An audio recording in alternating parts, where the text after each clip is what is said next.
sugbang isda, guys. Ayan, inihaw na isda.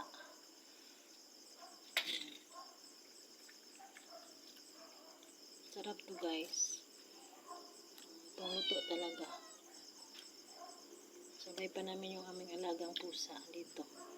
Nahilig sa isda. Ayan, guys.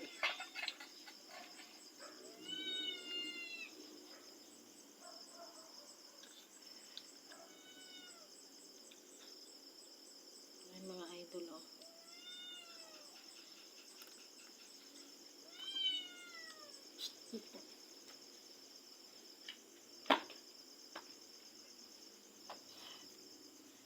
Sabo ang teka.